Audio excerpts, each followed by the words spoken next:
Grabamos.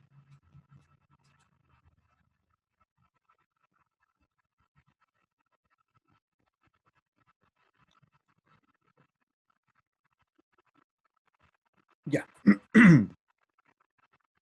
Entonces, esto fue lo último que alcanzamos a ver de los circuitos RLC en serie. Entonces, lo primero que vimos del circuito RL, recordemos que antes habíamos visto qué pasaba cuando colocábamos una corriente alterna o excitábamos con corriente alterna una bobina, una resistencia y un condensador en forma independiente, y nos habíamos dado cuenta de que ocurrían cosas bastante especiales, que en el caso de la resistencia aparecía si excitábamos con una corriente, aparecía un voltaje que iba en fase con la corriente. Si excitábamos una bobina con una corriente, aparecía un voltaje que estaba desfasado 90 grados positivos, adelantado del voltaje respecto a la corriente. Y si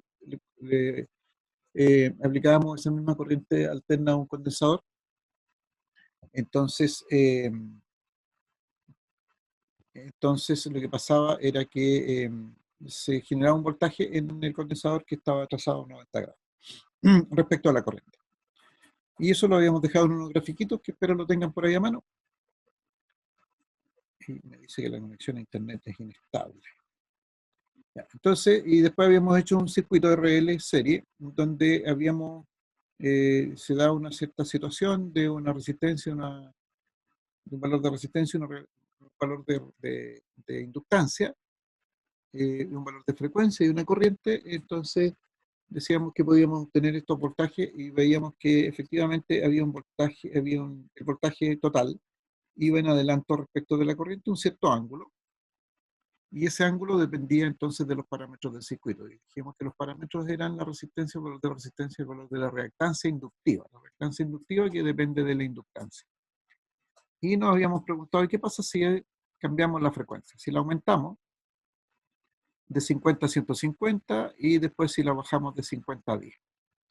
Entonces habíamos encontrado, y demostrar todos los resultados al tiro, que la reactancia inductiva aumentaba si aumentaba la frecuencia, crecía porque es directamente proporcional a ella. Y si baja la frecuencia, obviamente baja entonces la reactancia inductiva.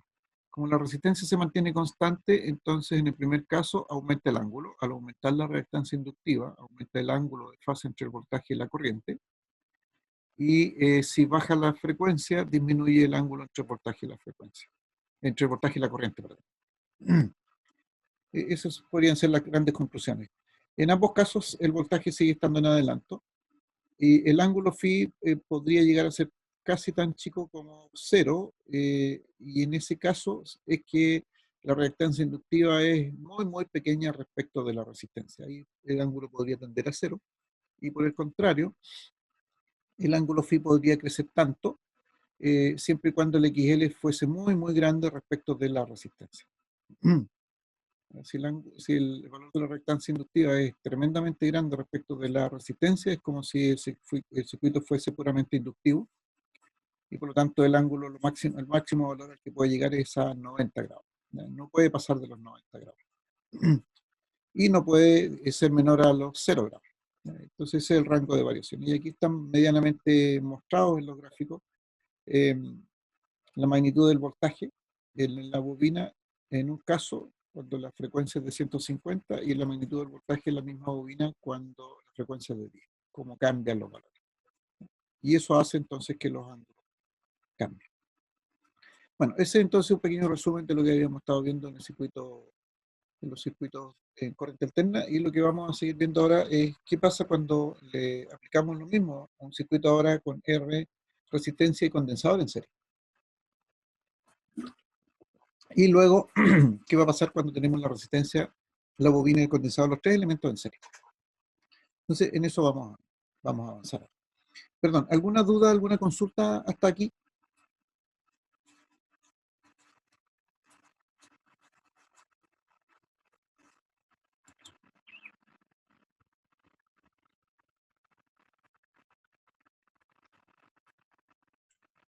Nada, profe. Ya, ok. Entonces, sigamos avanzando. Entonces, el circuito RC lo vamos a pasar muy rápidamente, porque ya este es el ejercicio.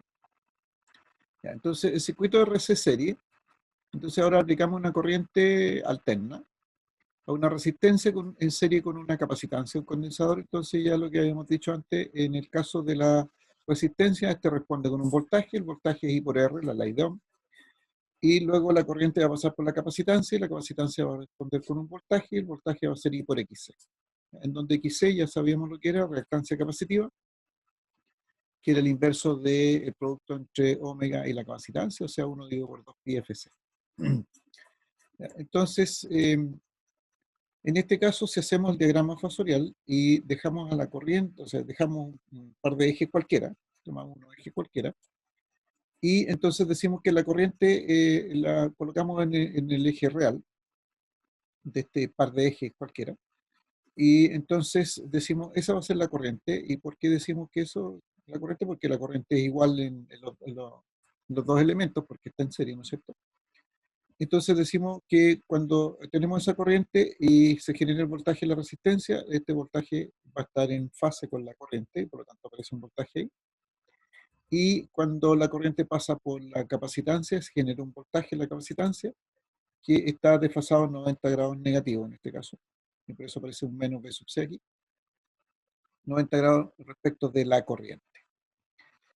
Y si hacemos la suma de estos dos fasores, voltaje en la resistencia, voltaje en la capacitancia, entonces vamos a tener aquí este que es el voltaje total, que en otras palabras es este voltaje de entrada que está marcado aquí en el circuito, y va a aparecer aquí un ángulo que va a ser negativo, si lo miramos desde este punto de vista, ¿no es cierto?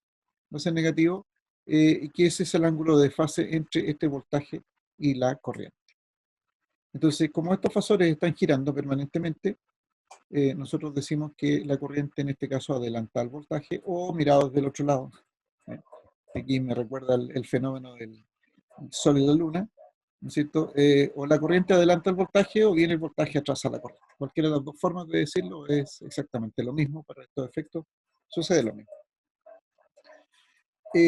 Y al hacer la suma de los fasores, voltaje, la resistencia, voltaje y la capacitancia, nos encontramos entonces de que aparece un valor de Z que hemos llamado impedancia, al igual que en el caso anterior, que va a ser la raíz cuadrada de la suma el cuadrado de la resistencia más el cuadrado de la reactancia capacitiva. Es decir, vuelve a tener esta especie de circuito serie. Recordemos que cuando trabajamos los circuitos series puramente resistivos, la resistencia total era la suma de toda la resistencia. Aquí también hay una suma, solo que es un poquito más especial esta suma porque están con los valores al cuadrado bajo una raíz. ¿Ya? Eso es lo que nos dice nuestro gran amigo Pitágoras, en otras palabras, ¿no es cierto? Y el ángulo, este ángulo también lo podemos calcular, y nos encontramos que el ángulo depende de los parámetros del circuito, es decir, de XC y de R.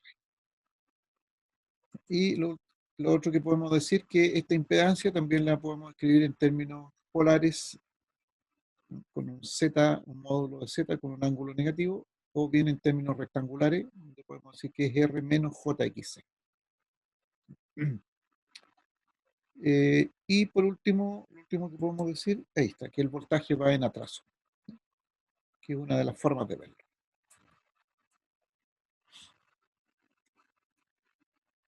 Eso es entonces el comportamiento de un circuito RC, es muy similar, solamente que el gráfico ahora cambia respecto al anterior. Hay un ejercicio planteado en los apuntes que ustedes tienen, no lo vamos a revisar ahora, porque me interesa lo que viene a continuación, que es el circuito RLC. Entonces, ahora tenemos los tres elementos en serie.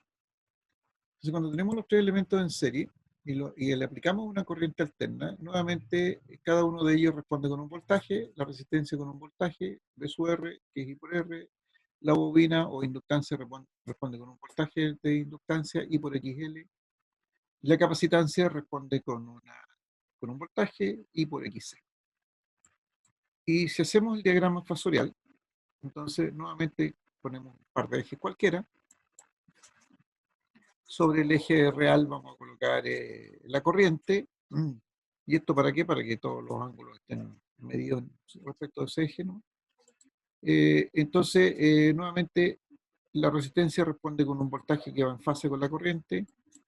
el condensador responde con un voltaje que va en desfasado 90 grados respecto de la corriente, y la bobina responde con un voltaje que también va desfasado 90 grados positivo, en este caso, respecto de la corriente. Aquí, en forma absolutamente arbitraria, yo hice que el voltaje de la bobina sea mayor que el voltaje en el condensador. Voy a hacer perfectamente al revés. Pero como hay que partir por algún lugar, entonces yo dije, ¿qué pasa si el voltaje en la bobina es mayor que el voltaje en el condensador? Entonces fíjense que si ahora hacemos la suma de estos tres fasores, el voltaje en la bobina y el voltaje en el condensador van en oposición, ¿va? Exactamente uno en sentido contrario al otro. Por lo tanto, podemos hacer la suma, y aquí estoy haciendo la suma fasorialmente, y la diferencia va a ser B sub L menos B sub C.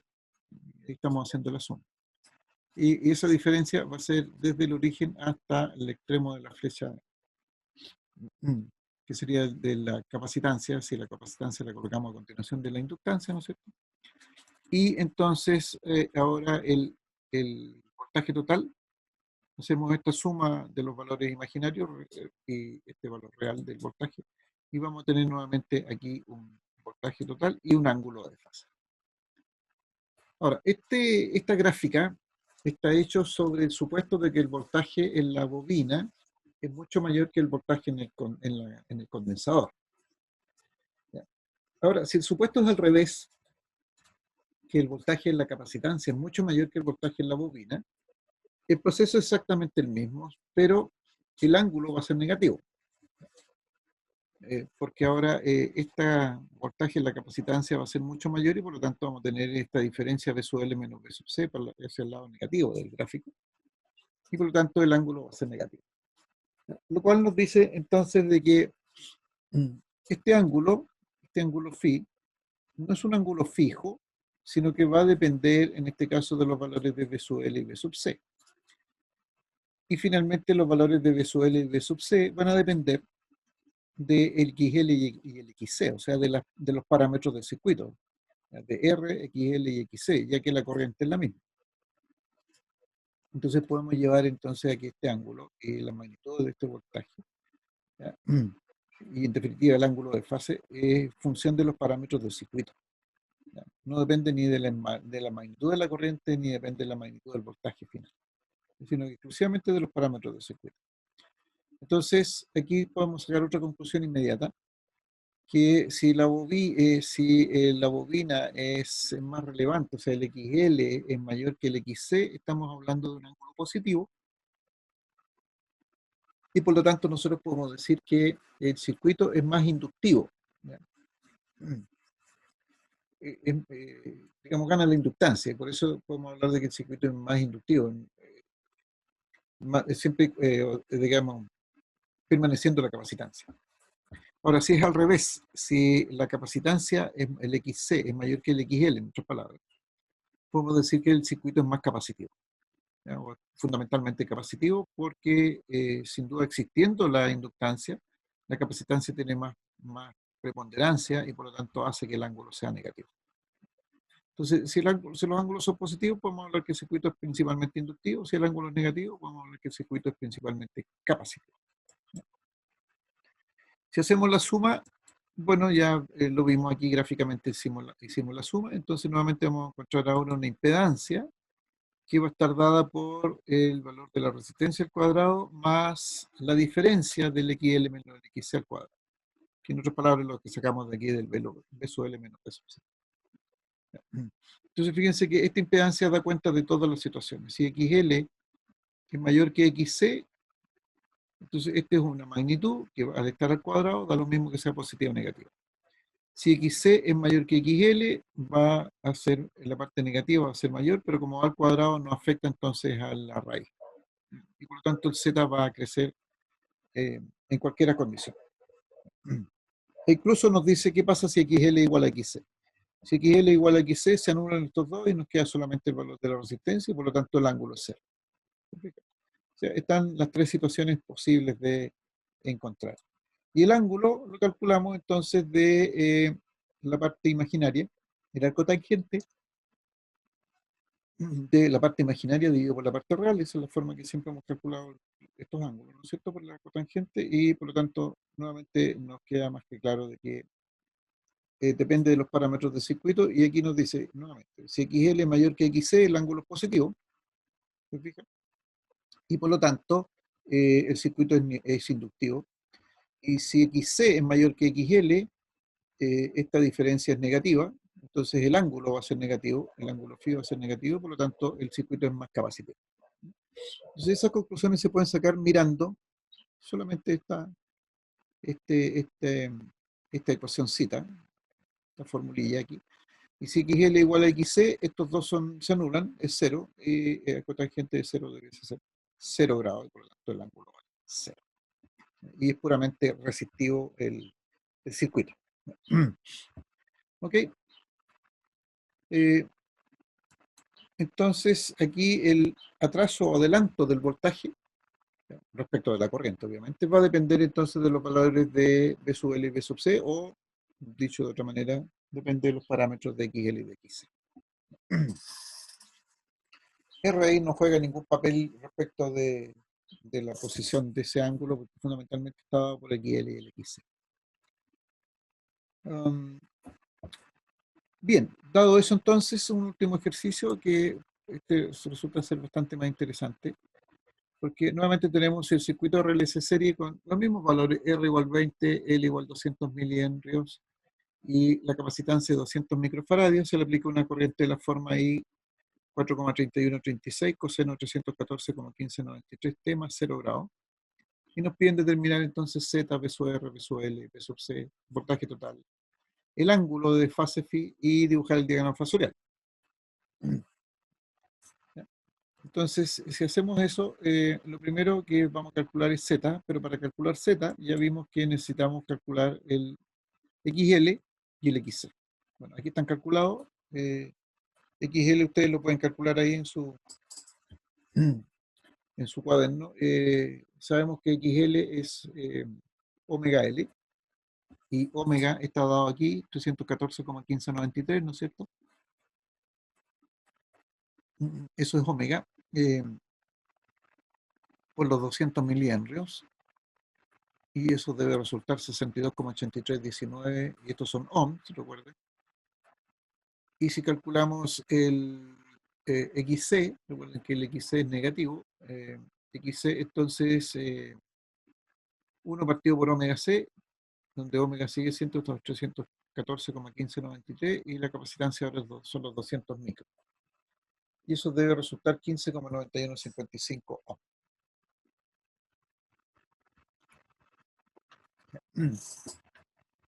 Y por lo tanto la impedancia va a ser esta formulita que está aquí, R cuadrado más XL menos XC al cuadrado, con los valores, entonces me da 51,0015 ohms según mis cálculos. Ustedes pueden ir haciendo esos cálculos de forma simultánea.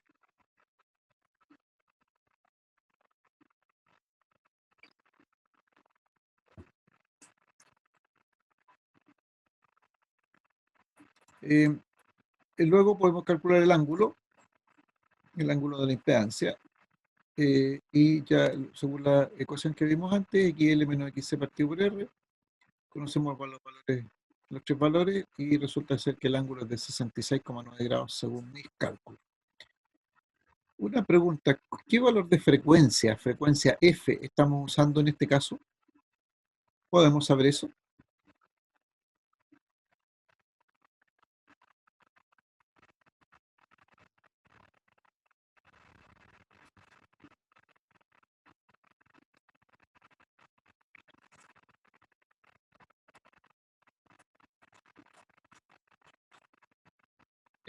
¿No se podría saber con el dato que da en la corriente o no? O sea, coseno y lo que está dentro, el Ya, el 314. argumento, con omega, El recuerden argumento. que este es omega, los Sí. 314,1593 es omega. ¿No se podría sacar con ese? ¿Ya? ¿Qué valor resulta ser? A ver, déjame ver.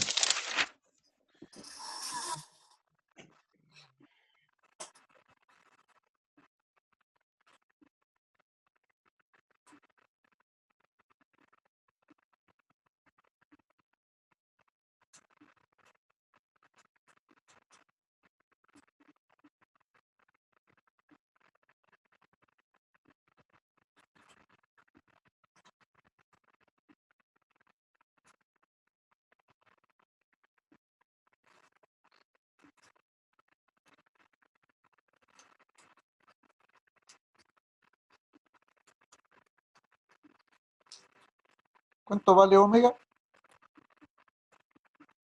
Como fórmula me refiero.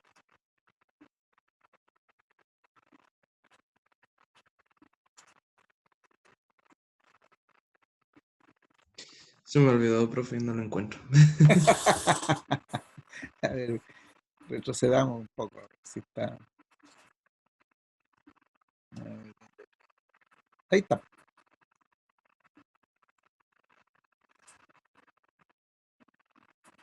Omega vale 2 pi f.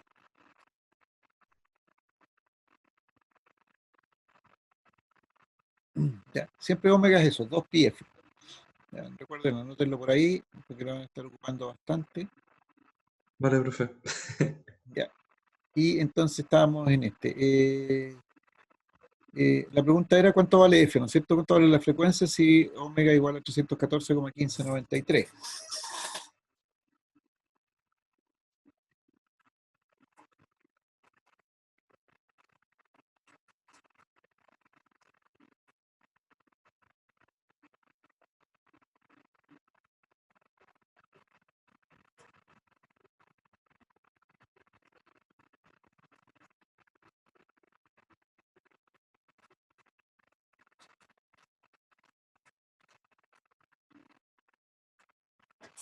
¿Cuánto vale la frecuencia entonces f?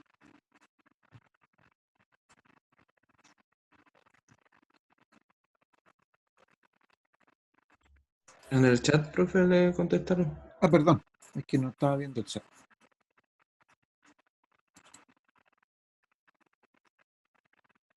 Ah, es que lo tengo como. ¿Por qué no me aparece el chat?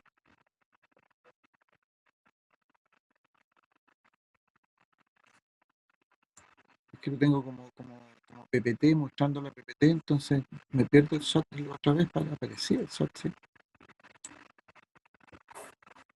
Ya lo vamos a sacar aquí. Entonces, si vamos a ver el chat, entonces. Chatear. Buah, tampoco se ve. What happened?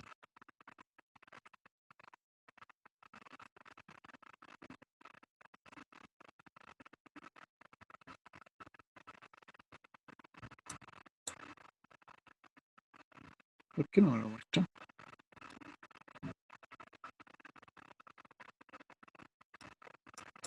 $50 Hz, aquí está.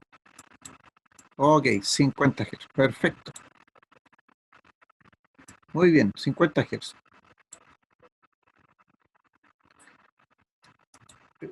Va, y desapareció. Ah, efectivamente 50 Hz. Miren, otra forma de verlo es omega vale 2 pi, ¿no es cierto? 2 pi por la frecuencia. La frecuencia, o sea, perdón, 2 pi f, y pi vale 3,1415,9, 20 y tanto, ¿no es cierto? Y aquí tenemos 314. Entonces 2 veces f tiene que ser 100. No hay otra alternativa. Y si 2 veces f vale 100, entonces f vale 50. Bien, bien Jorge Patricio. Está muy bien. Bueno, sigamos avanzando. Entonces, la otra forma de escribir z, yo les comentaba, era escribirlo así. R más J, voy a ver si puedo seguir con la transparencia, no quiero perderme la. Ah, pero pierdo el tiro el chat. Bueno, otra forma es esto, R más JXL menos XC. O JXL menos JXC, como quieran, queda lo mismo. Entonces, fíjense que R vale 20 según los datos, XL 62,8, XC 15,9. Por lo tanto, la diferencia entre estos dos es positiva, 62 es mayor que 15, 49,91, 64 según mis cálculos, y por lo tanto aquí tengo el número ¿cómo se llama? En rectangular, ¿ya? Porque este es un complejo, y entonces si yo paso este rectangular a polar, obtengo el módulo por una parte 51,0016, 1,5, una pequeña diferencia ahí nomás, y el ángulo 66,9. Es decir, llego a la misma condición. ¿Ya? Y lo escribo aquí en términos de número complejo. Y esto es, ¿por qué pasa eso? Porque esto es un circuito serie, entonces yo sumo las, entre comillas, resistencias. El valor de la resistencia, que es la parte real, el valor de la reactancia inductiva, que es imaginario, y el valor de la reactancia capacitiva, que es imaginario. ¿Ya? Y la reactancia capacitiva, lo que vimos, es negativo porque hace que el voltaje se desfase en -90. Entonces, por eso aparece aquí como negativo. Y por lo tanto tengo la expresión del circuito serie en términos rectangulares y llego a la misma conclusión que lo que vimos con el análisis anterior. Sigamos. Entonces, calculemos los voltajes. Aquí no nos dicen nada, pero en rigor vamos a calcular los voltajes máximos porque vamos a usar la expresión de la corriente máxima, 4,3136, el valor máximo. Luego, todos estos voltajes son máximos.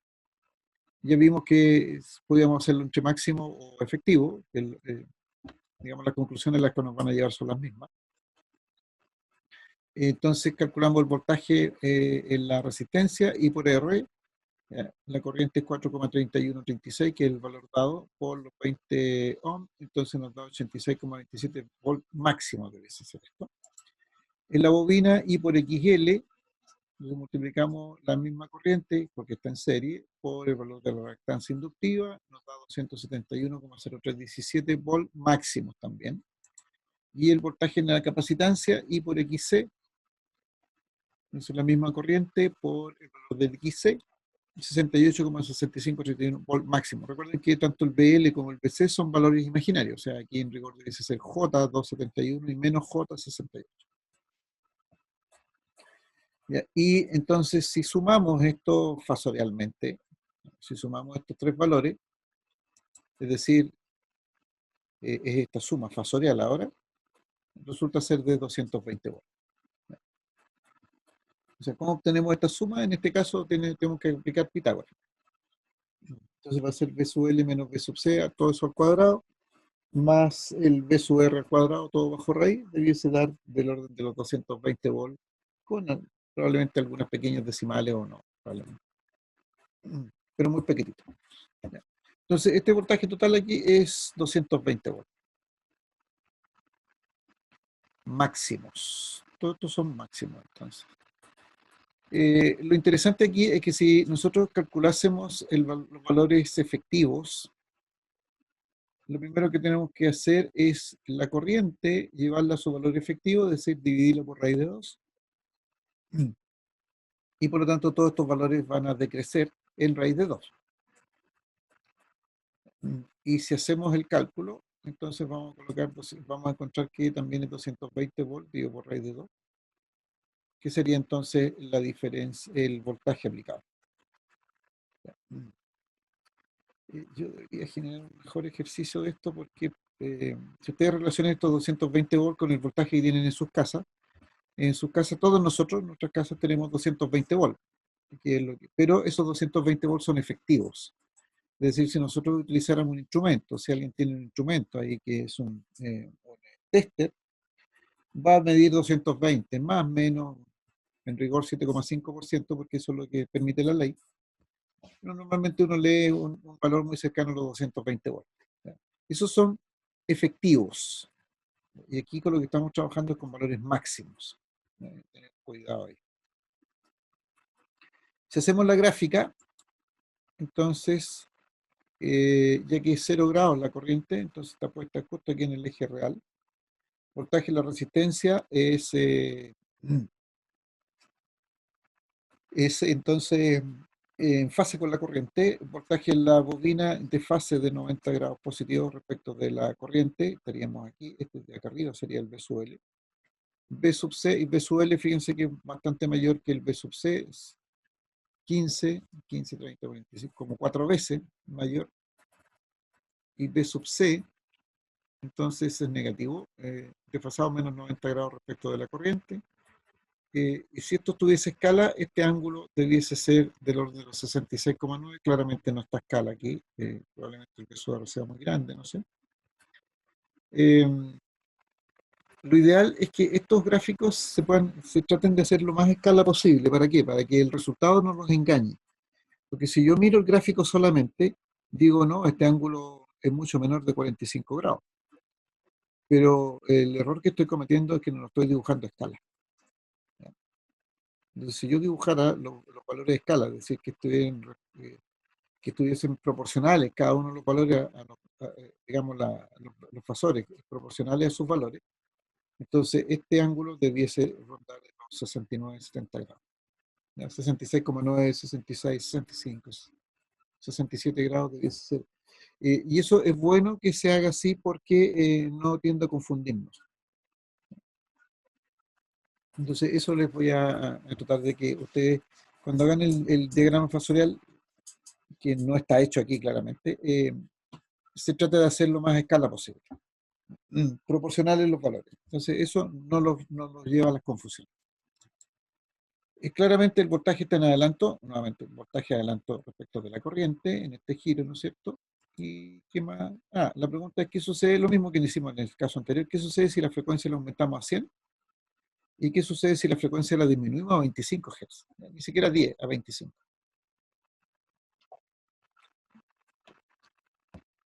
Entonces, en esos casos van a haber cambios. Entonces, veamos qué sucede si cambia la frecuencia a 100 y a 25 Hz.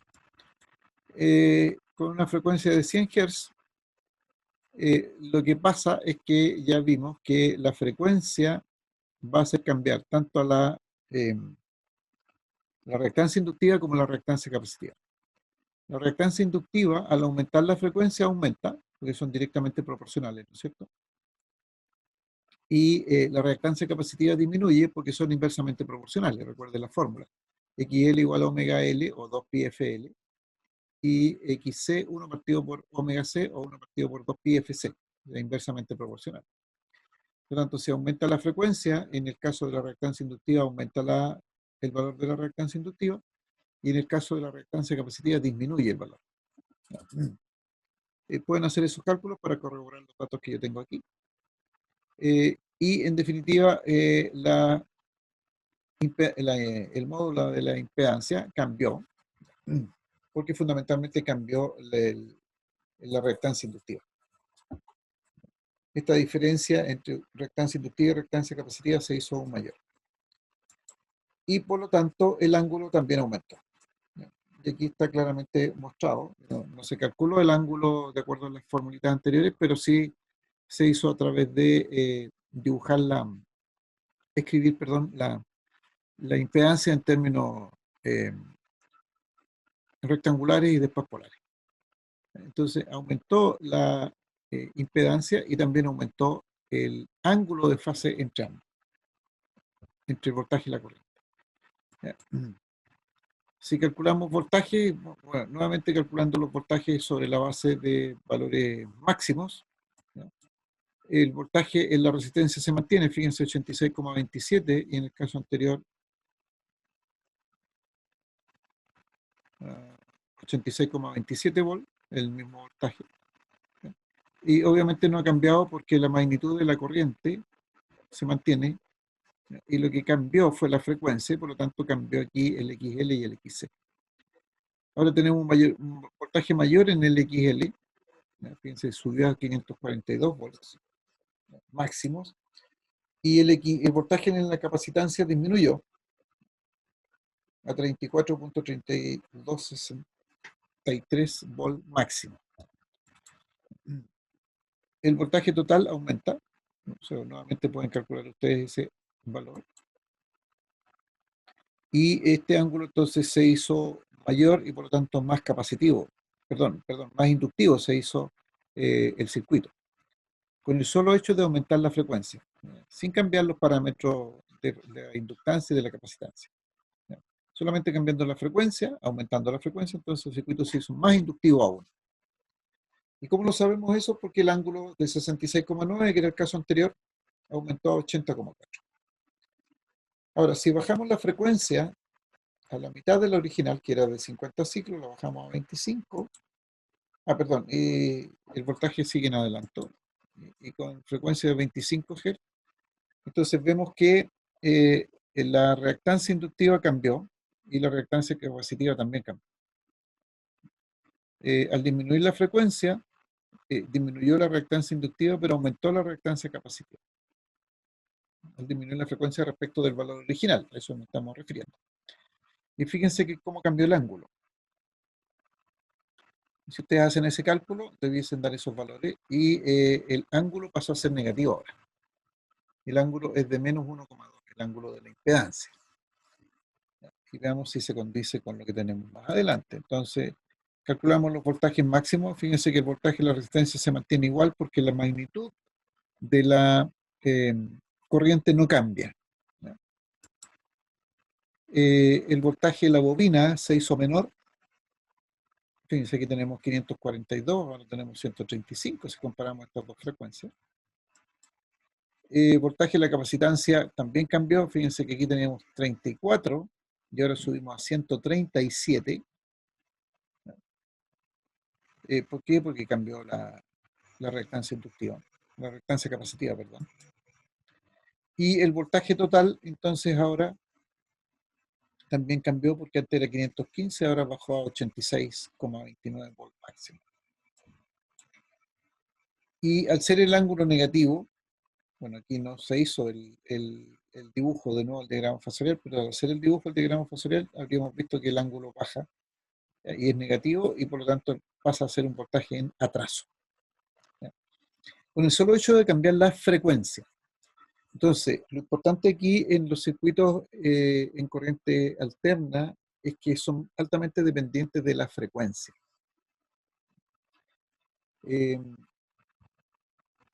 Ahora, cuando tenemos esta situación de cambio de frecuencia, entonces los circuitos cambian su forma de funcionar. Ahora, en nuestro sistema eléctrico de potencia, en el sistema eléctrico nacional, en nuestro país y en la mayor parte de los países del mundo, lo que se busca es mantener un valor de frecuencia lo más estable posible. En nuestro país, la frecuencia reglamentada es de 50 ciclos. Y la regulación de frecuencia es tan alta que existe una ley, un decreto supremo, que indica cuáles son las variaciones de la frecuencia que pueden existir de la frecuencia, midiéndolas durante el plazo de una semana. ¿Ya? Y se toman mediciones cada 10 minutos por 3 segundos. Entonces, haciendo ese procedimiento, tomando una medición cada 10 minutos y tomando esa medición por 3 segundos, entonces uno puede medir la frecuencia y una serie de otros parámetros en rigor. Y después hace un diagrama estadístico de eso. Entonces, durante el 90 bueno, la frecuencia tiene varios factores, pero en general, durante más del 90%, porque creo que el más bajo baja a 94% y el más alto está al 99%, o sea, ese es el rango de tiempo que la frecuencia debe estar dentro de los 50 ciclos. En rigor, entre 49,8 y 50,2 ciclos. O sea, se asume de que puede aumentar en 0,2 o disminuir en 0,2 la frecuencia. O sea, así de estable es. Y eso está reglamentado y se mide cada cierto tiempo. Existe un reglamento en nuestra legislación, porque nosotros como cliente no podemos estar midiendo ni siquiera los voltajes, ni los voltajes que es más fácil de medir incluso, ni menos la frecuencia. Entonces, para eso existe entonces esta reglamentación que es la que nos cubre a nosotros poder hacer esas mediciones. Y si las compañías no cumplen, entonces no están cumpliendo con el concepto de calidad de la energía eléctrica que nos entregan y por lo tanto, en este caso la SEC, que es la que nos representaría, la Superintendencia de Electricidad y Combustible, tiene la capacidad de multar a las empresas por estar entregando un valor de frecuencia por fuera de lo que establece la ley. Lo mismo sucede si nos entrega un valor de voltaje por fuera de lo que establece la ley y una serie de otros parámetros. Y por eso vivimos de alguna manera un poco más tranquilos respecto de este tema de la electricidad. Lo ¿Eso que en me la mayoría de los países o...? Sí, no todos tienen 50 ciclos. Estados Unidos tiene 60 y gran parte de los estados. No todos los estados tienen 50 ciclos. Entiendo que Argentina tiene 60 y me parece que en alguna parte tiene 50, pero tiene 60 ciclos. Hay eh, digamos, una decisión que tuvo que tomar el Estado de Chile para saber si la frecuencia que íbamos a utilizar es de 50 o 60 Hz. Y se decidió por 50 Hz. No tengo las razones exactas por cuáles se decidieron por 50 Hz, pero en las regiones en las cuales Chile vende energía a Argentina, nosotros le vendemos energía eléctrica a Argentina, y la energía eléctrica que se va a Argentina entiendo que es a 50 ciclos, lo mismo que la energía eléctrica que se va a Bolivia, que nosotros le vendemos a Bolivia, entiendo que también se vende a Perú. Y esa es esas 50 ciclos. Ya. Pero la gran mayoría de los países establece un cierto nivel de frecuencia y eso lo más estable posible. ¿Ya? Eso es uno de los elementos. Porque si no, imagínense, el sintonizar una radio, el sintonizar un canal de televisión, lo que nosotros estamos sintonizando es una frecuencia. Entonces, ¿qué se hace cuando se sintoniza? Lo que se hace es que el canal transmite, la radio o el canal de televisión transmite una determinada frecuencia y lo que nosotros hacemos es que nuestro receptor busque esa frecuencia y la iguale, digamos, y eso es lo que significa en términos muy simples, muy vulgares, diría yo. A eso nos referimos cuando sintonizamos. Ahora, esa sintonía, lograr esa sintonía, se requiere que la fuente de energía esté relativamente estable. La fuente de energía nuestra son los enchufes eléctricos que tenemos en nuestros domicilios. Entonces, si esa frecuencia cambia, entonces vamos a tener problemas que no va a haber una buena sintonización, los equipos no van a funcionar bien, los motores no van a funcionar bien, va a cambiar la velocidad de los motores, si cambia mucho la frecuencia. Entonces, por eso se genera una estabilización respecto del valor, principalmente de la frecuencia, más que del voltaje. De hecho, el voltaje, el mismo reglamento este que yo les comento, que es el Decreto Supremo 327, que está en la Superintendencia de Electricidad y Combustible, está publicado, también está en la página del Congreso Nacional, ya, BCN se llama la página del Congreso, Biblioteca del Congreso Nacional, eh, porque son parte de nuestras leyes. eh, el- el- la variación de voltaje, de frecuencia, es de estos más o menos 0,2 ciclos, y los lapsos de tiempo son bastante altos, que tienen que estar dentro de ese rango. En cambio, la frecuencia, perdón, el voltaje puede variar en baja tensión entre más o menos 7,5%. Y el porcentaje del tiempo es como el 94%, 96%, un poco menos exigente. Eso es el voltaje en baja tensión, que es el común de las personas tenemos. Luego el voltaje en alta tensión es del 6%, más o menos 6%, y en muy alta tensión es del 5%. Pero 5% del voltaje, del valor del voltaje en alta tensión, o sea, estamos hablando de sobre 154 kV. Entonces, 5% de 220.000 volts es muy distinto al 5% de 220 volts. Por eso que es interesante hay que decir sobre qué estoy calculando el porcentaje. ¿Ya? Entonces, ahí hay más amplitud de los rangos. En cambio, la frecuencia no. La frecuencia es muy estricta. Y de hecho, los sistemas eléctricos se dividen en el caso de la frecuencia en 5 formas distintas. Es muy largo de explicar, pero si uno revisa el Decreto Supremo, el 327, está ahí, eh, y se da cuenta que son 5 situaciones distintas, pero que en general las variaciones siempre va a ser más o menos 0,2%, y lo que cambia en un caso con respecto al otro un poco más es la holgura en el tiempo, que en algunos casos exige al 99%, puede bajar al 97%, al 95%, por ahí, 94%. pero la variación en amplitud es siempre más o menos 0,2. O sea, entre 49,8 y 50,2. Eso para, digamos, un poco para darle, contextualizar más un poco más este tema de la frecuencia. Aquí nos movemos con absoluta libertad, asumimos 100 Hz, 25 Hz como si nada.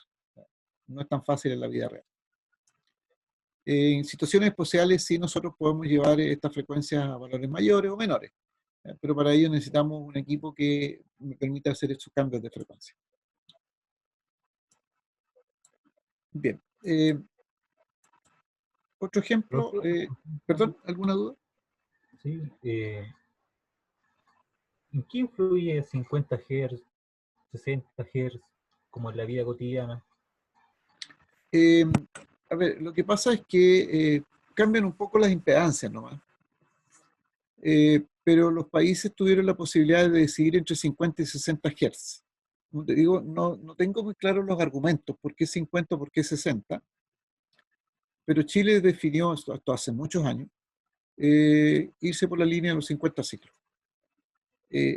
Ahora, ¿de dónde nace todo esto y por qué, cuál es la importancia que tiene? Es que la frecuencia viene de los generadores. Entonces, cuando uno hace generación eléctrica, uno de los, digamos, actores principales aquí, que tiene harto que ver en el cuento, son los generadores. Entonces, todas las formas de generación eléctrica que nosotros tenemos, entiéndase generación hidráulica, generación eh, eólica ahora, la solar no, porque eso tiene un tema distinto, y generación por combustibles fósiles, todo eso que significa tener generadores eléctricos que son elementos que están en movimiento. Más adelante, cuando hablemos de circuitos trifásicos, vamos a ver acerca de ese tema. Todos estos generadores tienen que generar en frecuencias de 50 ciclos. En el caso de la generación solar fotovoltaica, como no tienen un generador, y eso generan inmediatamente en corriente continua, entonces se necesita ahí pasar de corriente continua a corriente alterna, porque es la que usamos. Entonces ahí se necesita un conversor, y ese conversor tiene que generar a 50 ciclos. Entonces, si tú colocas un, un generador a 50 ciclos y otro a 60 ciclos, nunca van a compatibilizar los valores máximos de voltaje, por ejemplo. A ver, ¿cómo lo puedo explicar más fácil? Imagínate una rueda de una bicicleta, que ustedes anden en bicicleta y una de las ruedas gira a 50 ciclos por segundo y la otra a 60 ciclos por segundo. No son compatibles. Entonces tú pedalees y te gira una rueda a 50 ciclos y la otra a 60 ciclos. No hay compatibilidad. Digamos, estoy tratando de mostrarlo en una forma que sea medianamente entendible para usted. Entonces, para que sea compatible el movimiento, tienen que ser los dos giros a la misma velocidad. Si no, tendrías que la rueda que gira a 60 ciclos va a andar más rápido que la otra. Imagínate que la rueda de 60 ciclos es la rueda de atrás, entonces la rueda de atrás pasa a la rueda de adelante y se te desarma la bicicleta. Es imposible de hacerlo. Pero en algún momento el país dijo, no, nos quedamos con 50 ciclos. Y otro país, con absoluta libertad, dijo, no, nos vamos a quedar con 60 ciclos. Entonces sus equipos tienen que estar adaptados, en un caso para los 50 ciclos y en otro caso para los 60 ciclos. Esto era muy entretenido, muy simpático hace algunos años, cuando Chile empezó a crecer con el boom de la electrónica y de los viajes al extranjero. Y iba mucha gente a Estados Unidos, a Orlando, a ver ¿cuánto se llama? Fantasylandia, y aprovechaba de comprar cosas en Florida. Y no sé si ustedes recordarán por ahí de haber un chiste de Coco Legrand. ¿Y por qué lo asocia a esto? Porque él comentaba un poco esto, y era gracioso porque decía que la gente iba, compraba un equipo electrónico allá, porque era el boom, y no habían llegado a Chile, Y cuando llegaban a Chile, primero se daban cuenta de que el equipo que le habían vendido allá era para 110 volts y acá teníamos 220. Entonces, era el primer inconveniente, que había que salir a buscar un transformador de 110 a 220. Y eso fue una realidad, ¿eh? Una realidad. El problema era, hasta ahí no era gran problema, porque transformar 110 a 220, 220 a 110 es muy fácil, es cosa de colocar un transformador. Yo todavía debo tener algún transformador de 110 a 220, que uno lo enchufaba a los 220 y el transformador bajaba a 110 volts para poder enchufar el equipo. Porque si no, no se podía. O sea, si tú lo colocabas un equipo a los 220, simplemente lo quemaba. El problema estaba en que después de superar el tema del voltaje, venía el problema de la frecuencia. Entonces hay unos equipos que venían para funcionar en 60 y aquí estaban a 50 y funcionaban mal. Y ya hacer ese cambio de 50 a 60 Hz ya no era tan trivial. No se vendían equipos que cambiaran de 50. Se puede construir, eso no es problema, pero no estaban disponibles en el comercio. Entonces esa situación, como les digo, que comentaba Coco Legrand en términos humorísticos, fue una realidad un tiempo. Estamos hablando de los años 80 tal vez. Probablemente ninguno de ustedes había nacido todavía, pero a lo mejor sus papás, sus abuelos probablemente hayan vivido esa situación y si ustedes les preguntan, puede que lo recuerden, que sí, efectivamente alguien compraba un equipo en Estados Unidos y lo primero que tenía que hacer era buscar un transformador y después ver la forma de compatibilizarlo con la frecuencia. ¿Qué pasó con poco tiempo después? Que empezaron a llegar equipos en los cuales había un par de interruptores en la parte trasera de los equipos de música, por ejemplo, que era lo que más se traía en ese tiempo, básicamente, que los equipos de música traían, entonces su parte posterior, un switch. Entonces tú lo podías colocar entre 50 o 60 Hz, elegías la frecuencia, o bien, o elegías también el voltaje, 110 o 220. Entonces ya era como más universal el equipo. Pero pasó muchos.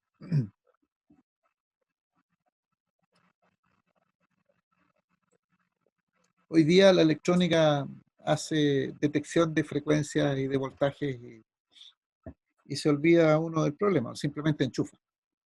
¿Ya?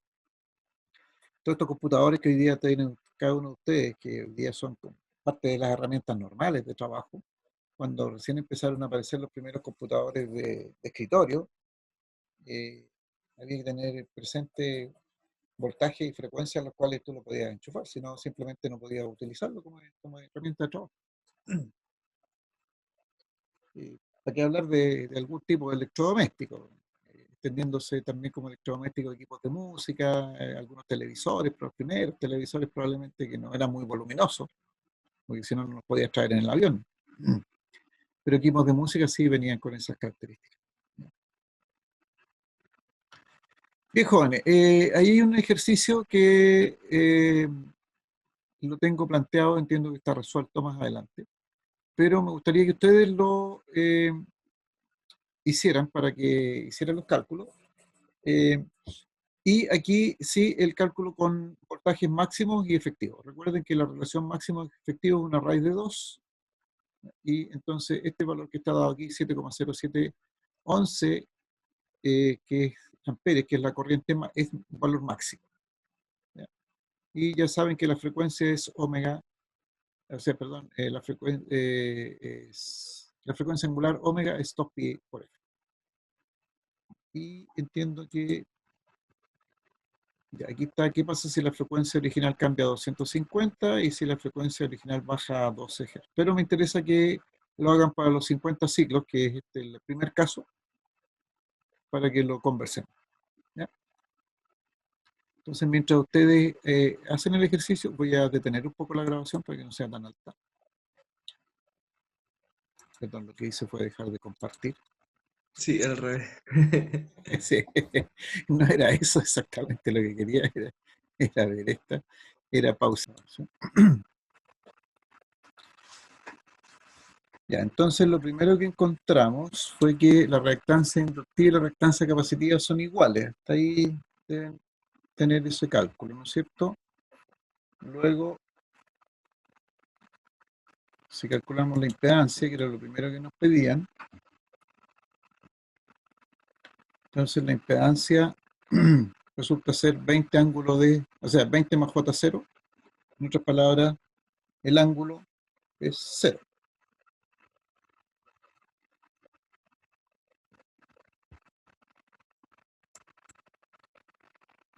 Calculando los valores máximos y voltajes máximos y RMS, deben haber llegado a estos valores: 141,4 volts máximos en la resistencia y 100 volts RMS en la resistencia.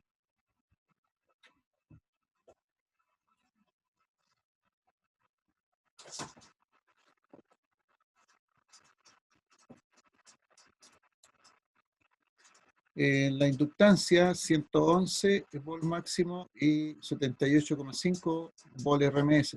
Recuerden que RMS significa efectivo. Efectivos RMS significan lo mismo para estos efectos. Y en la capacitancia, el mismo valor de voltaje máximo que el de la bobina, o el mismo valor de voltaje RMS que la bobina. Recuerden que los valores de las inductancias reactiva y capacitiva, inductancia inductiva e inductancia capacitiva son los mismos, y como la corriente es la misma, porque por el hecho de estar en serie, entonces obviamente los voltajes tienen que resultar ser los mismos. Y el voltaje total, entonces, en este caso, corresponde al voltaje en la resistencia, debido a que los otros dos voltajes se anulan. ¿Por qué se anulan? Porque en el diagrama fasorial uno va en un sentido en el eje imaginario y el otro va en el sentido contrario en el mismo eje imaginario. De ahí resulta que el ángulo es 0 grados también.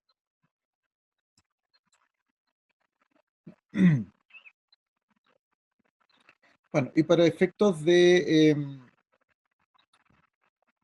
perdón, lo que no está hecho aquí, el ángulo ya está calculado, el ángulo 0 grados, lo que no está dibujado es el diagrama fasorial.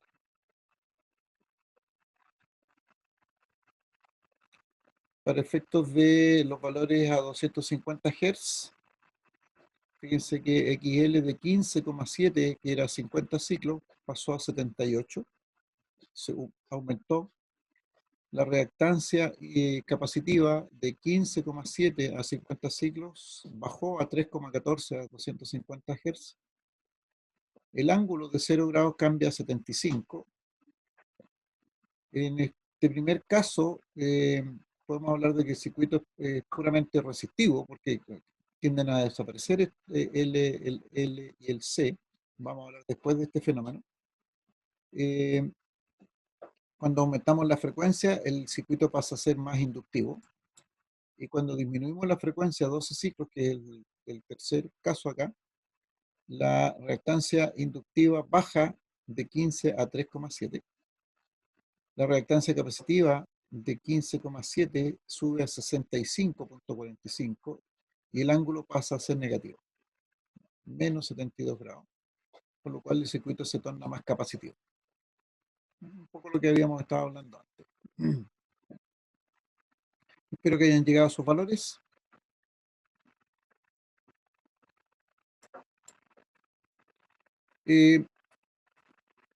Una explicación respecto de estos diagramas. En electricidad nosotros vamos a ocupar básicamente 3 diagramas, se ocupan bastante esto.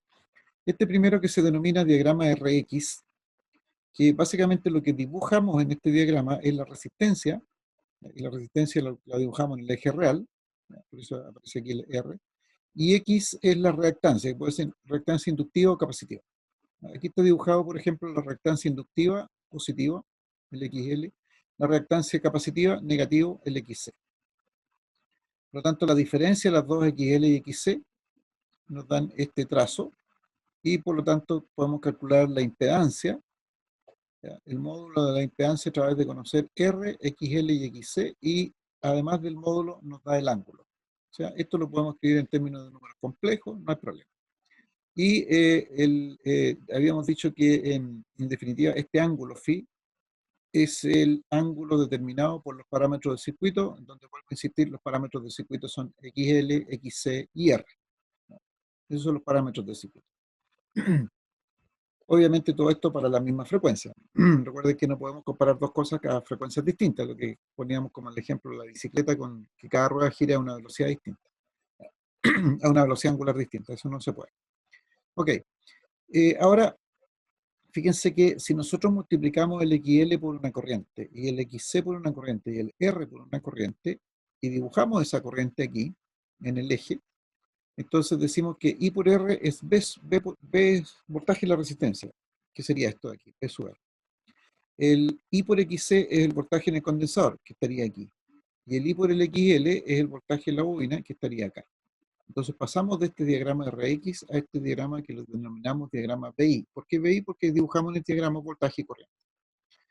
Entonces resulta ser que ahora los X, L, XC y el R del primer diagrama pasan a ser ahora voltajes y corrientes. Entonces la corriente la dibujamos en el eje real. Y resulta ser que este ángulo phi es exactamente el mismo ángulo phi de acá, del diagrama RX. El ángulo phi del diagrama BI es el mismo ángulo phi del diagrama RX. Es decir, el dibujo se mantiene, cambian los nombres de los elementos que están constituidos en el dibujo, nada más, en el diagrama. Entonces, este lo conocemos como diagrama RX, el primero, donde dibujamos los parámetros del circuito, y este segundo diagrama es un diagrama fasorial, BI, donde dibujamos voltajes y la corriente. Estos dos diagramas son muy utilizados en electricidad, y después vamos a ver un tercer diagrama que tiene que ver con las potencias, pero cuando hablemos de potencia vamos a hablar de ese tercer diagrama. Pero ya se lo voy a adelantar que el ángulo se va a mantener otra vez. O sea, en conclusión, lo que podemos decir aquí es que el ángulo no depende ni de los voltajes ni de las corrientes, sino que depende de los parámetros del circuito.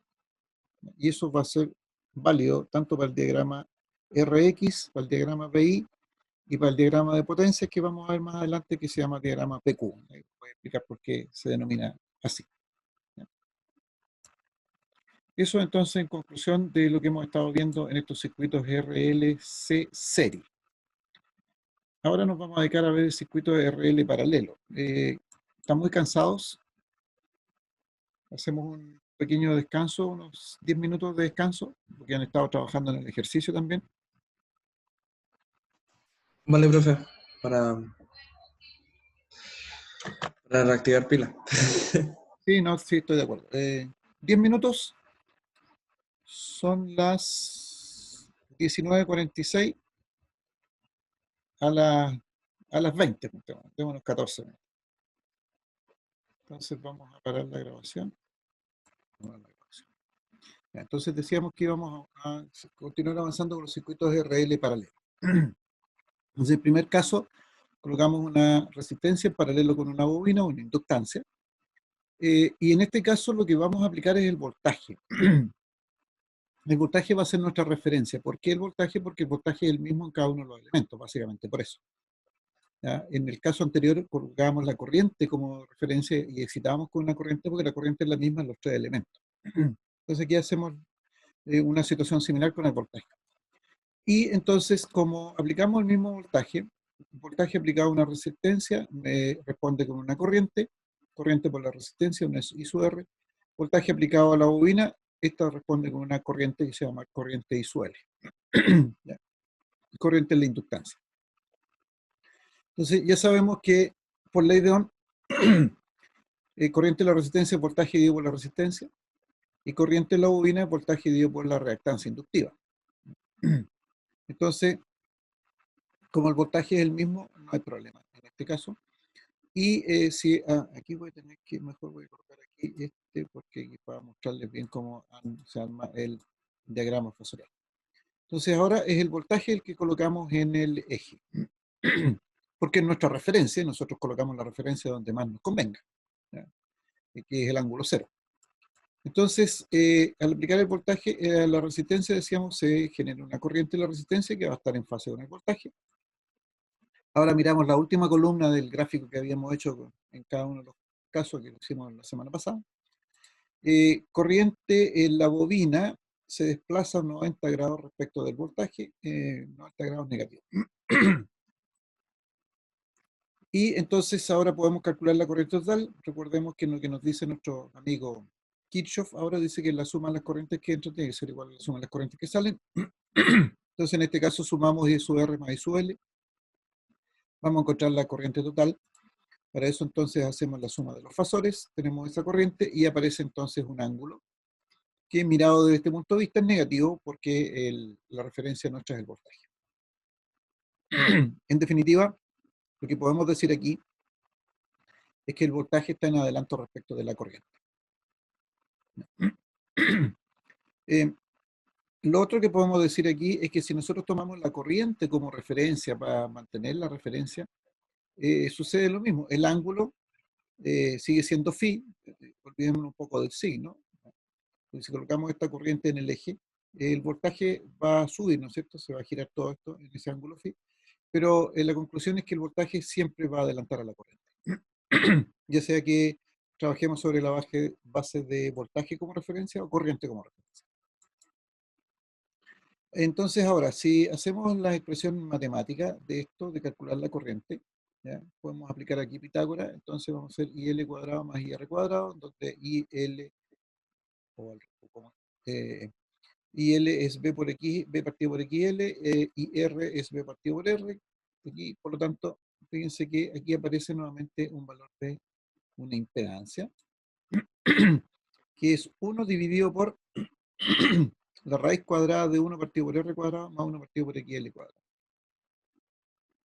O sea, la estructura de esta impedancia es la misma estructura que tiene dos resistencias en paralelo. Recuerden que dos resistencias en paralelo, 1 dividido por 1 partido por R1 más 1 partido por R2. Aquí lo mismo, solo que aquí están afectados por estos valores al cuadrado y por la raíz cuadrada.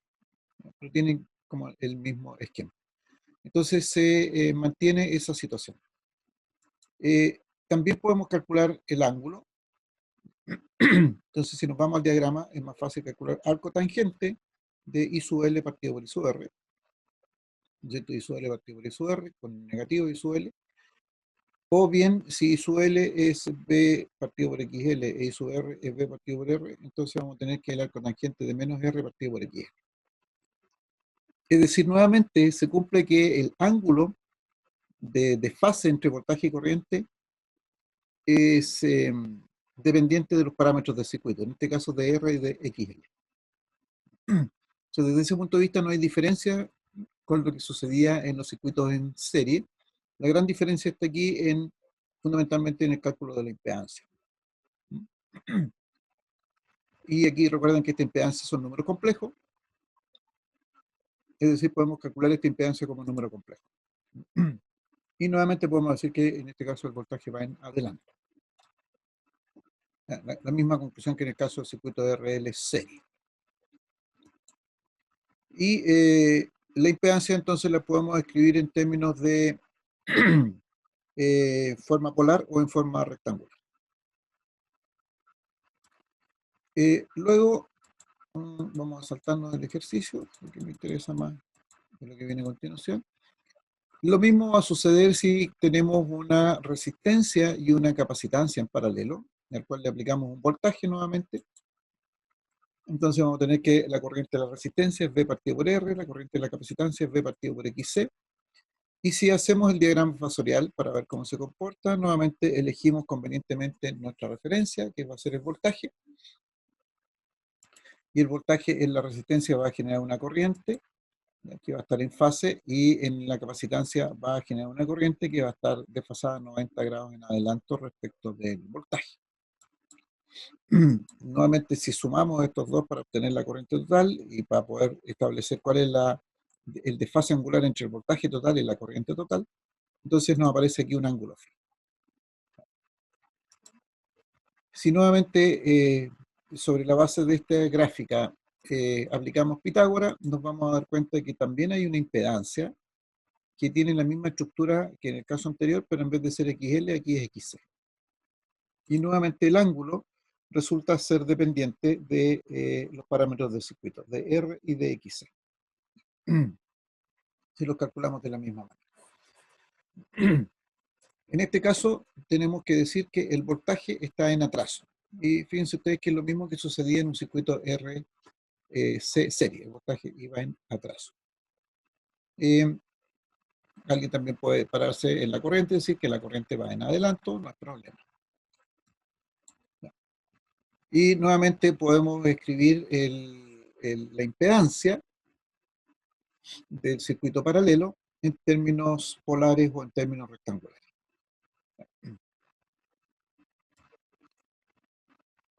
Después tenemos aquí un ejercicio que lo vamos a dejar para que ustedes lo estudien. No es más distinto a lo que hemos hecho. Y lo que me interesa es hoy día dejar esto. Los tres elementos en paralelo. Entonces, voltaje, resistencia, bobina y condensador. En paralelo aplicamos el voltaje, ya que es el mismo para todos, y bueno, nuevamente vamos a tener ley de Ohm en cada uno de los elementos. Y si hacemos el diagrama, entonces nuevamente voltaje lo colocamos convenientemente en el eje.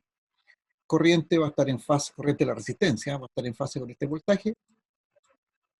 Corriente de la bobina va a estar desfasada en menos 90 grados respecto del voltaje.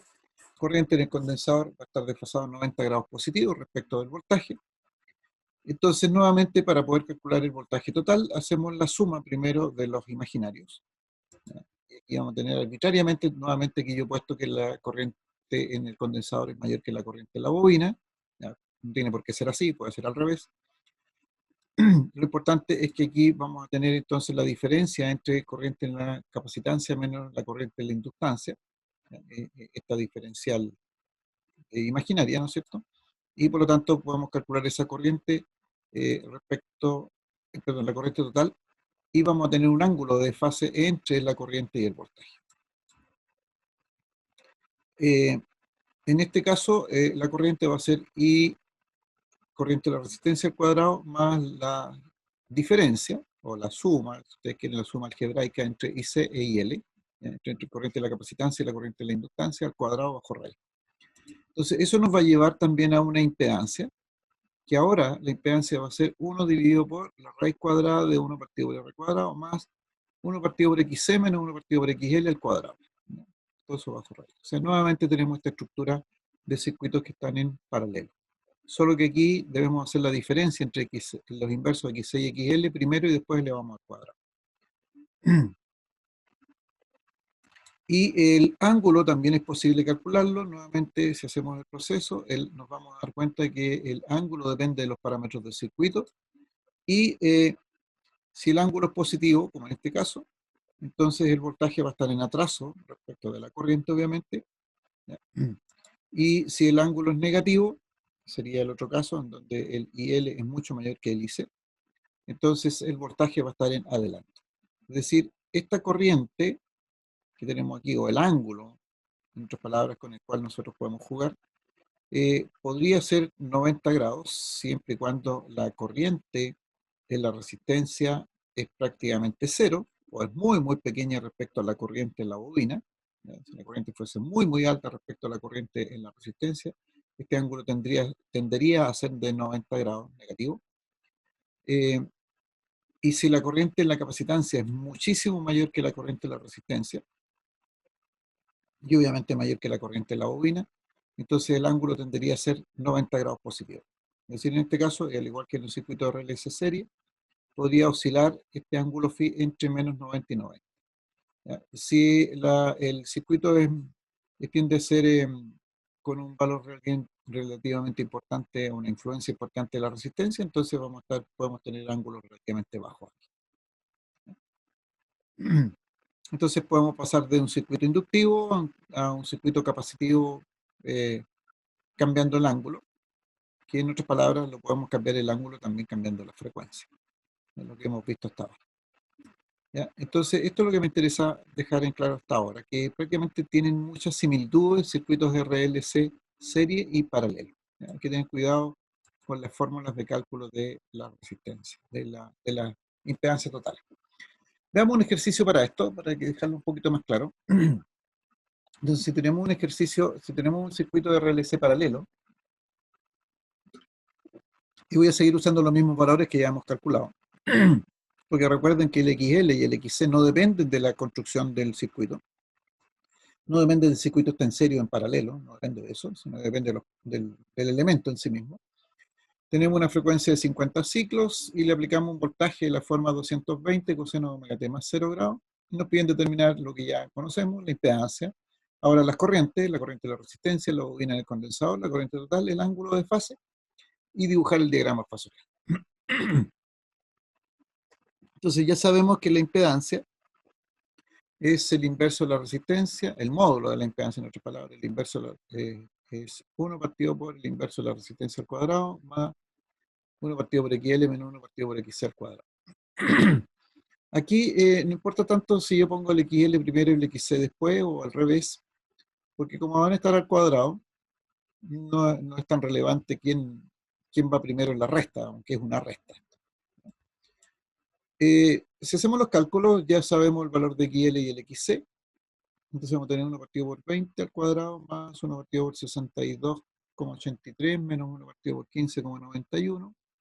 Entonces al hacer este cálculo, el Z nos da 14,5847 ohm.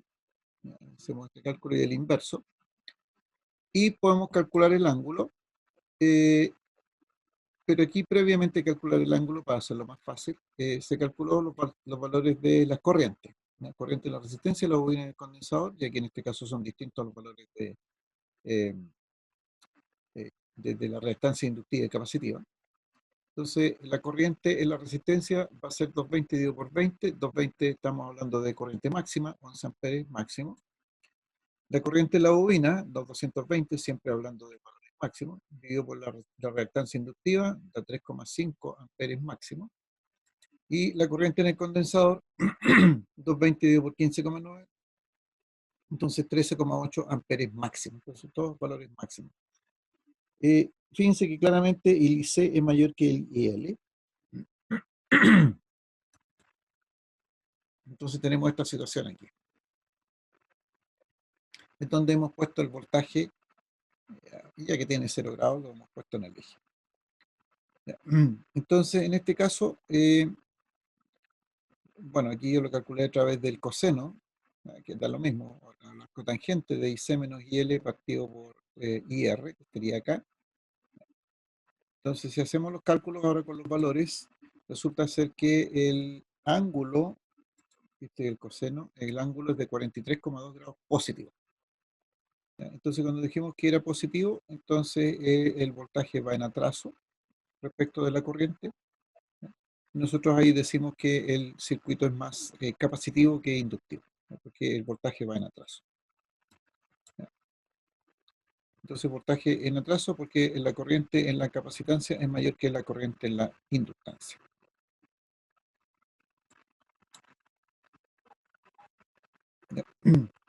Entonces, fíjense ustedes que el procedimiento es muy similar en ambos casos.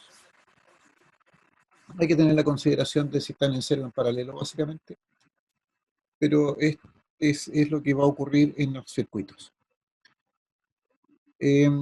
Consultas, yo sé que esto lo pasamos flash, pero ¿alguna consulta, alguna duda?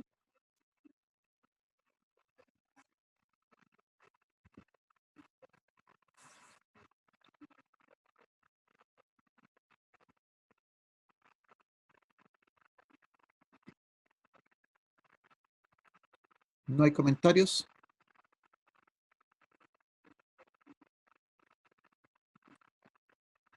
Bueno, aquí hay planteados algunos ejercicios.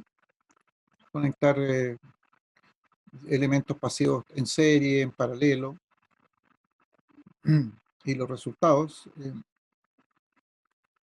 Pero para terminar hoy día, quiero hablar acerca de este tema que se llama resonancia de circuito y que está relacionado con ese caso particular que vimos en el ejercicio de RLC serie, el primer caso que los valores de la reactancia inductiva y capacitiva se hacían iguales.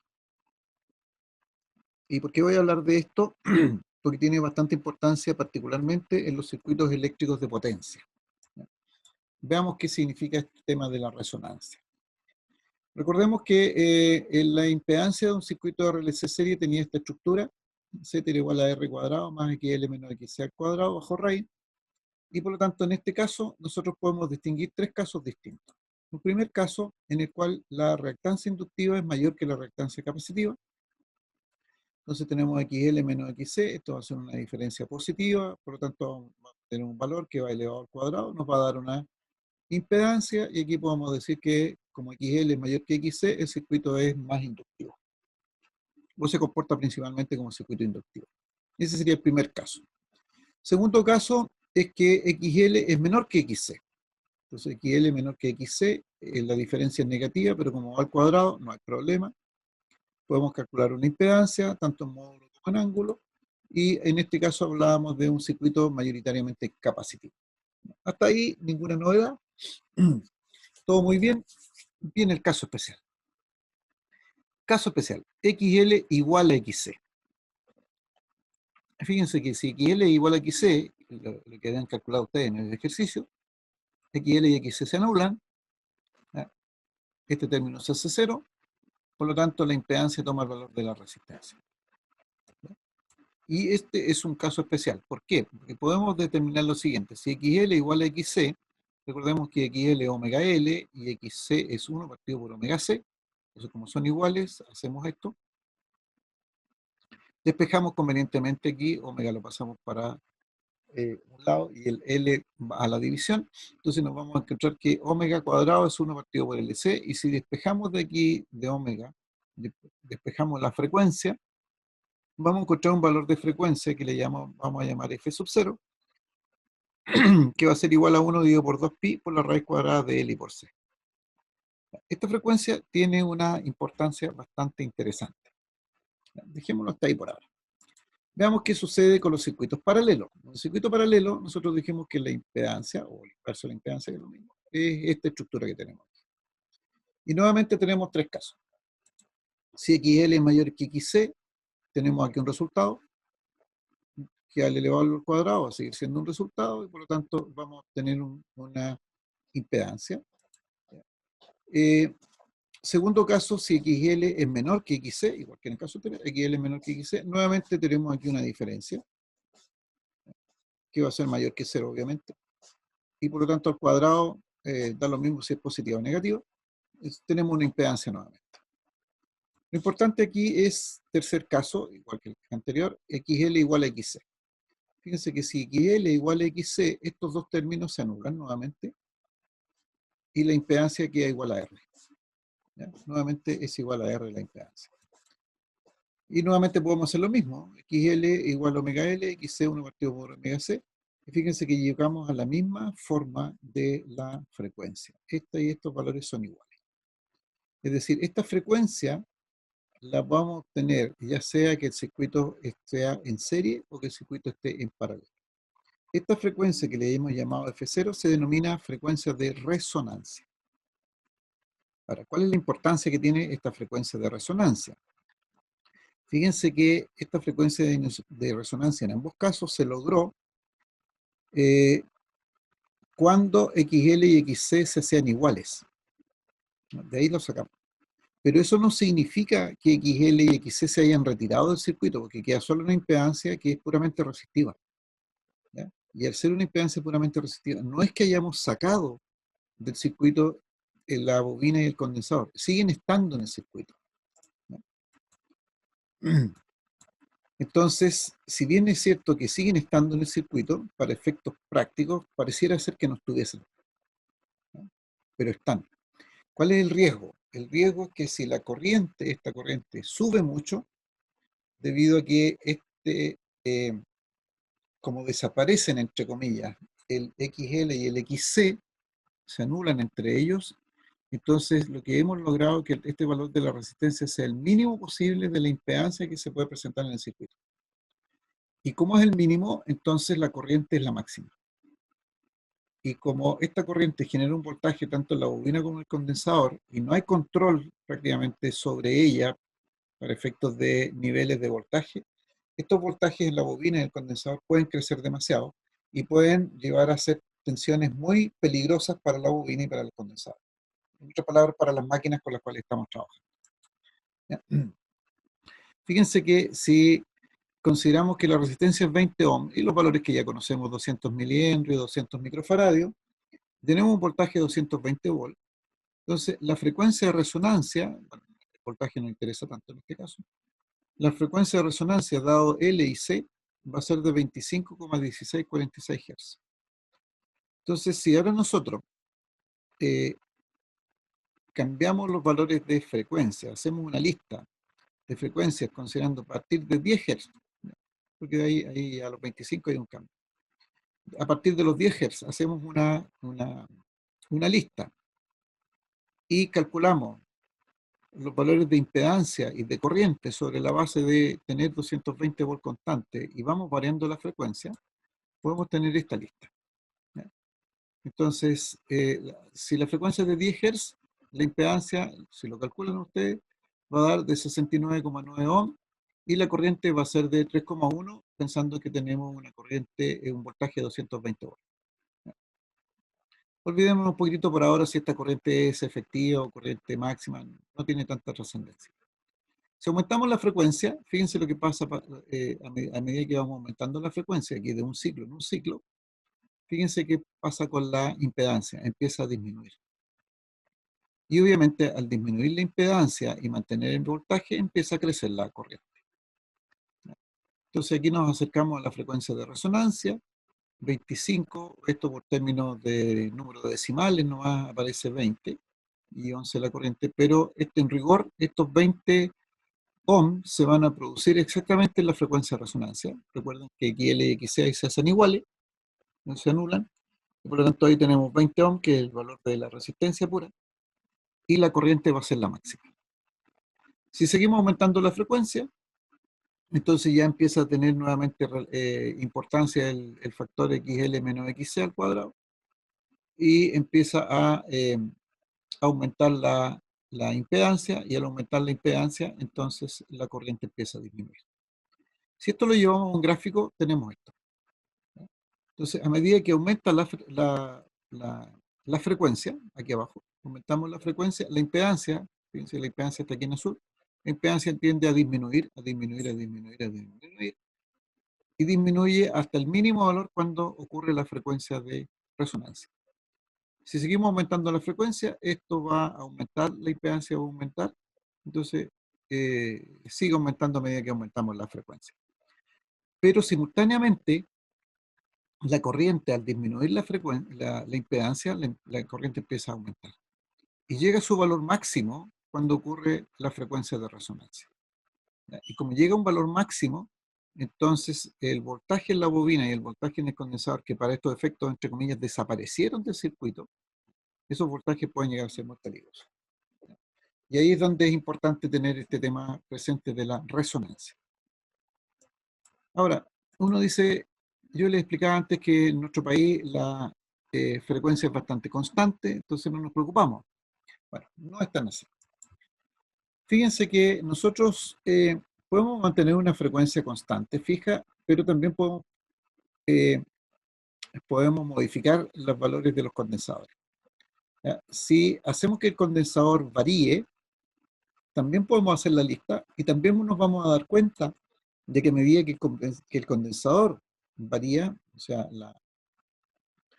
la capacitancia del condensador varía, también la impedancia puede partir bajando, llega a un mínimo y luego empieza a aumentar.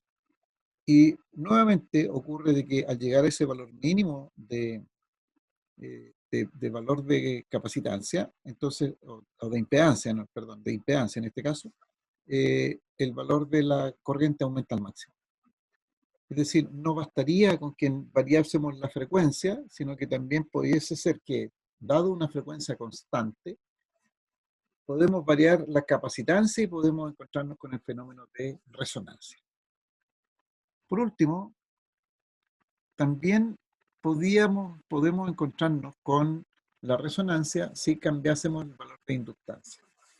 ¿Cuándo cambiamos los valores de inductancia? Cuando, por ejemplo, agregamos más motores a una instalación.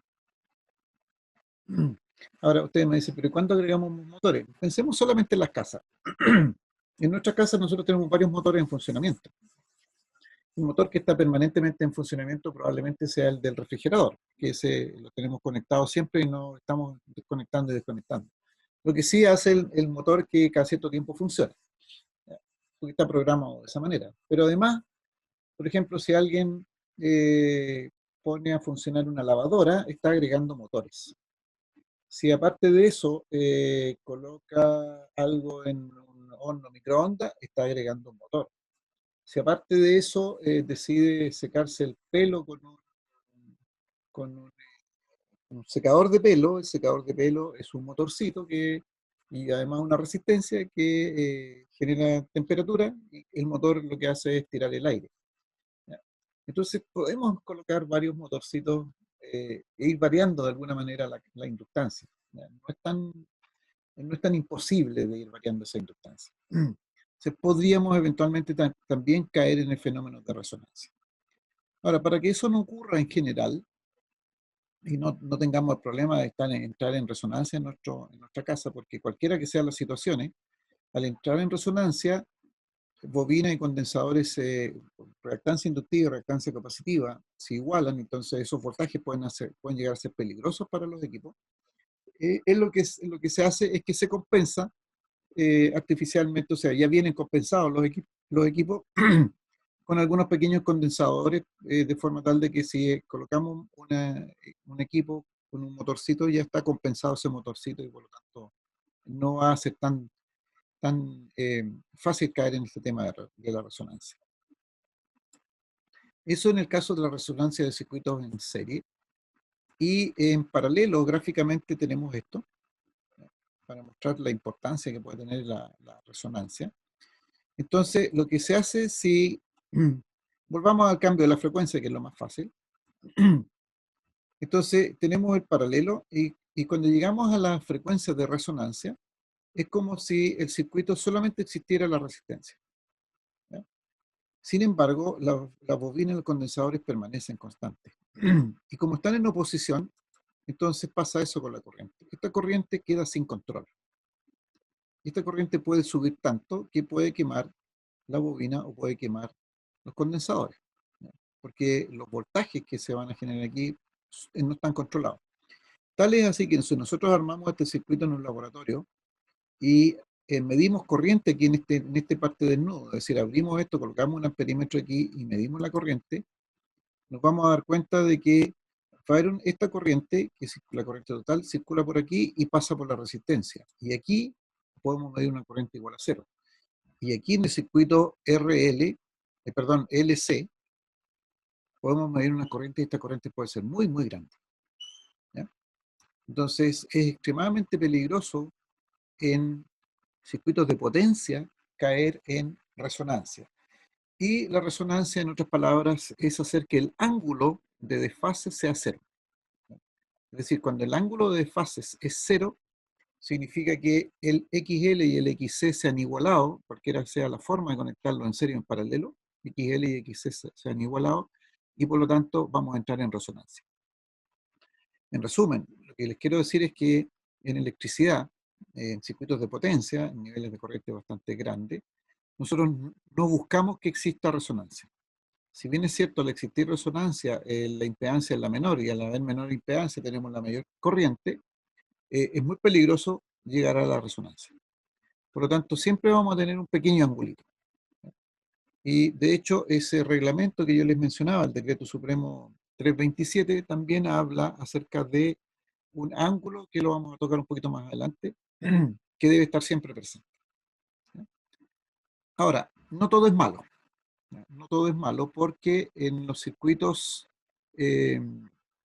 particularmente de comunicaciones, la resonancia es bastante interesante y de hecho es buscada la resonancia. Estamos trabajando con potencias bastante pequeñas, ¿ya? Ahí sí nos interesa buscar la resonancia porque en definitiva la resonancia implica sintonización de ciertas señales, ¿ya? Y por ejemplo, algunos circuitos resonantes, sintonizadores de antena para receptores y emisores, tanto de radio como de televisión, acoplar interetapas de amplificadores, seleccionar frecuencias.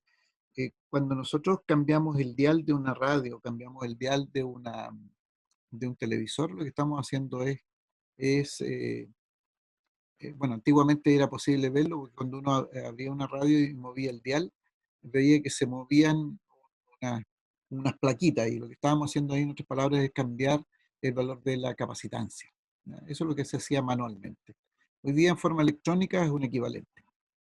En moduladores, demoduladores y detectores, en circuitos osciladores, por todo ello, todos estos elementos se busca la resonancia. ¿Ya?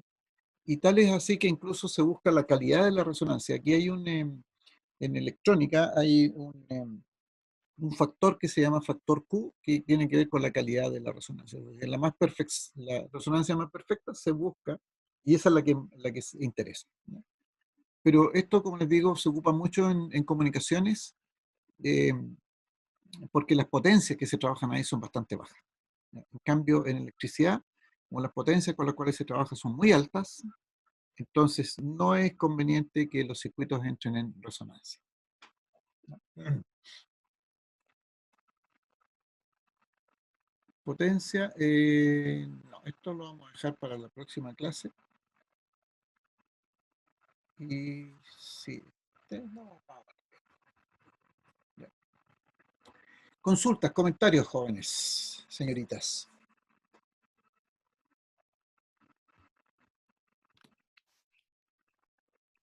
Profe, ¿Sí? ¿cuándo sería la siguiente evaluación?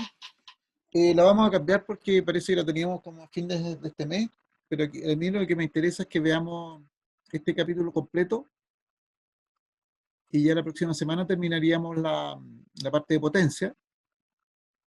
Si no, hoy día es recargarlo mucho. O sea, yo no tengo problema en hablar de potencia, pero creo que es recargarlo mucho con muchos conceptos hoy día. Por eso prefiero terminar la próxima clase la próxima clase con la materia y ahí fijamos la prueba. Ahí tendría que ser yo creo que en enero ya. Vale, profe. Ahora, lo bueno es que la parte que viene a continuación, que es de circuitos trifásicos, es bien cortita, entonces yo creo que podríamos terminar a fines de enero con las 3 evaluaciones. Vamos a hacer ese esfuerzo. Vamos que se puede. Sí, no, sí, se puede. Tengo que subir las notas estuvieron bastante buenas en general. Hubieron algunos que se mantuvieron cayendo un poquitito, pero en general como curso estuvieron bastante buenas las notas. Eso les voy a subir a la plataforma y los van a conocer. ¿La va a subir hoy, profe? Sí, lo puedo subir hoy día. Más tardecito lo puedo subir. Ya, vale, gracias. Consultas jóvenes acerca de esto que hemos estado viendo ahora. Ahí hay unos ejercicios en el apunte. Este apunte ustedes lo tienen. No sé si querrán hacer clases de ejercicios el viernes.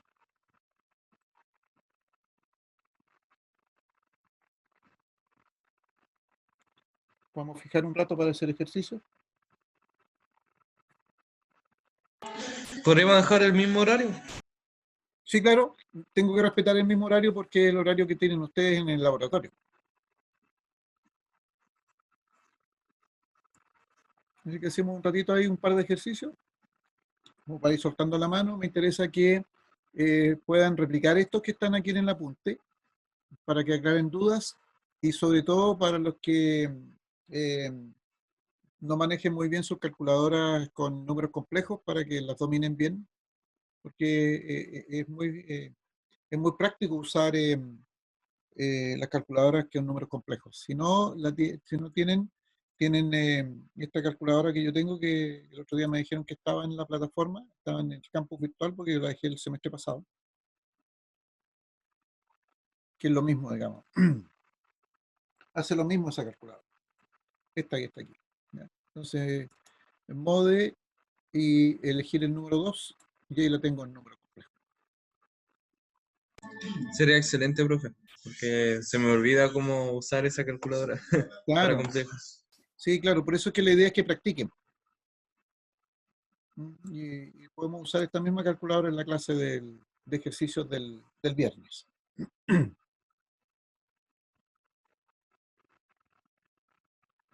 Consulta Vale, profe. respecto de los conceptos que hemos estado trabajando.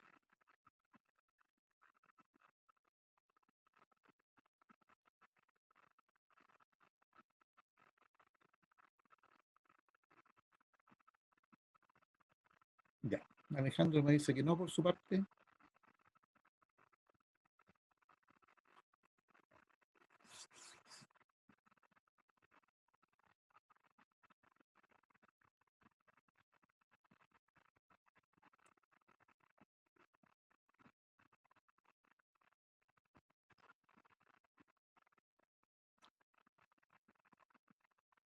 Hacemos un ejercicio ahora, lo dejamos hasta ahí si están muy cansados, como ustedes gusten.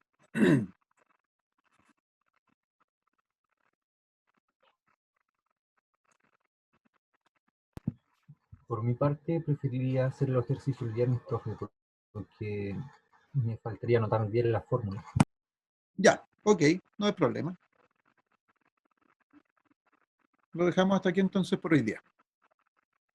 Porque hasta acá nomás sería el contenido de hoy día. ¿Sí?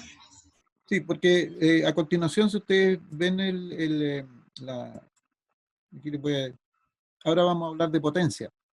¿Ya? Potencia y triángulo de potencia, que es continuación, pero me interesa que primero las otras cosas queden claras, ¿ya? Para no enredarlos con tantos términos. Pero seguimos hablando prácticamente de lo mismo. Pero aquí aparece una Vale, persona. profe. Igual opino lo del viernes mejor por tema de que ahora entendí, pero tengo que volver a anotar, revisar. Sí, pues hay que todo. digerirlo un poco. Sí, Sí, digerirlo. ¿sí? Bien, jóvenes, lo Sí, dejamos hasta profe, aquí entonces y por hoy día. Nos encontramos sí, el viernes a las 2:30, parece que era, ¿o no? Déjenme corroborar eso. No, a las 5. 16:50, sí, a las 5 nos juntamos el viernes a las 5. vale, profe. Y si puede subir esta clase y la anterior, Sí, sería ideal, sí, porfa. Gracias. ya, no hay problema. Vale. Ok, nos vemos entonces, que estén muy bien, cuídense. Ya, profe, muchas gracias. Vale, profe. Gracias. Chao. Chao, chao. Chao, chao. Chao, Chao, profe. chao, chao, Chao, profe. chao. Acuérdese de la nota, porfa. Chau. Ah, sí, ya, sí, Ya, chao. chao, chao.